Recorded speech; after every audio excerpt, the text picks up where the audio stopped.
Players know they need to work on this, but how? That is the question that we're going to answer today.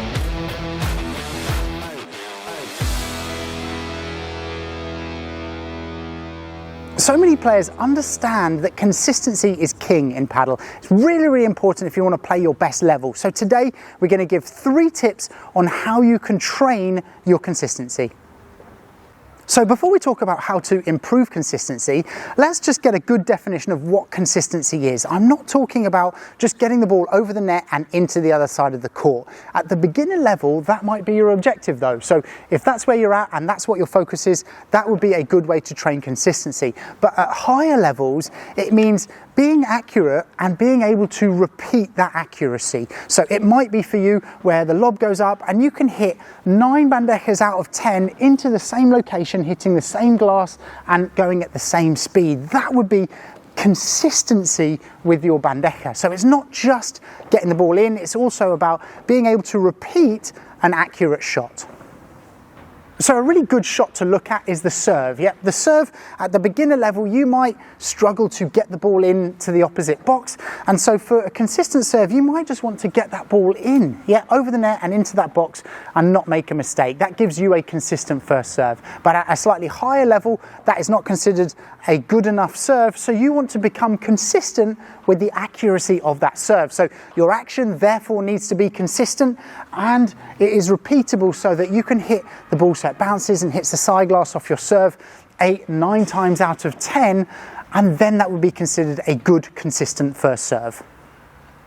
So the first tip to improve your consistency is to get good technique and to focus on that technique.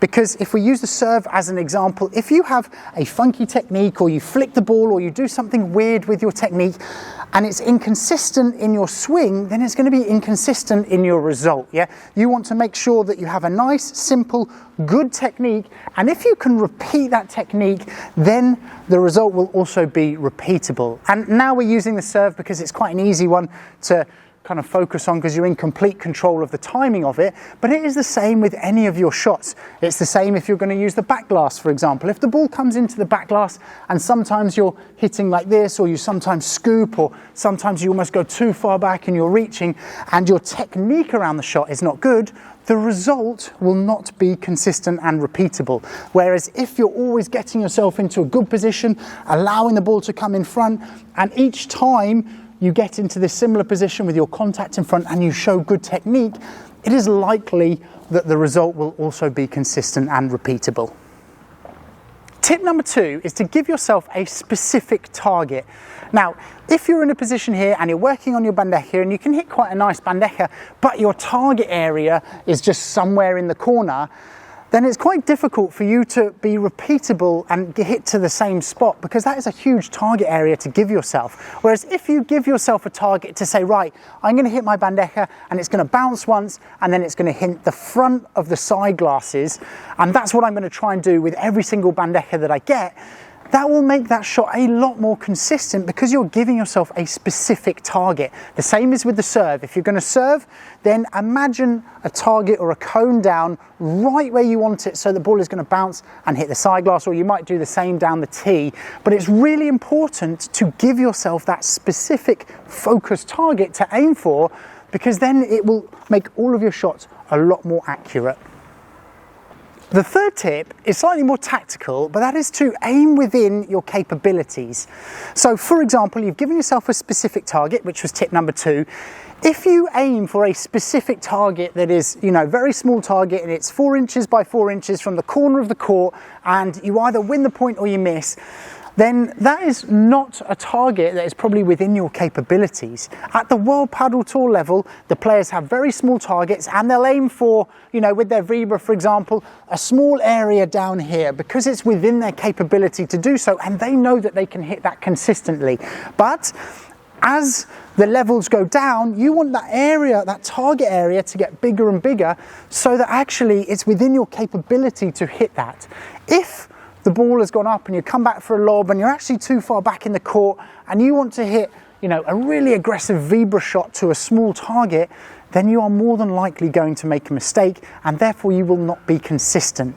Yeah, so a lot of this comes down to shot choice, but also playing within your capabilities. So our bonus tip to train consistency is to make sure that you focus on this during your warm-up or during a time when you're just hitting with friends and you're not in a match. The tips that we gave, working on technique would probably be outside of a match, but focusing on a specific area and playing within your capabilities, they are both something that you can work on during a game. But if you can do this where you're warming up before the game and you're thinking about the accuracy of your shots or where you're hitting, that is going to be much more beneficial, and that is good training instead of what usually happens where people, they jump on court, they're excited to be here, they rally in a 4 or they rally down the line and they hit the ball wherever they think. They're probably having a conversation about what they had for lunch with their partner or where they're going, and this is wasted training time. Like, you're on court, you play for 10 minutes before you start your game. This is a great time to say, right, I'm going to aim all of my shots here. I'm going to really make sure that I have good technique. Even when you're feeding them the lob, you can aim with accuracy on that shot. So don't waste that time that you have hitting, either with friends or as part of your warm-up. Use that to aim for specific areas, and that will help you become more consistent in your matches. When it comes to your matches, you want to be more focused on the tactics anyway. You don't want to be thinking about technique. And we've actually made a whole tactics course for you to focus on when you play your games. And I'm going to put that link down there, but we talk about how to take the net, how to defend against the net, how you should be analysing your opponents for their weaknesses, and working as a pair to use your strengths. On this side, I'm also going to put a video up here about the importance of preparation before your shot, because if you can get that consistent, then your shot will be consistent.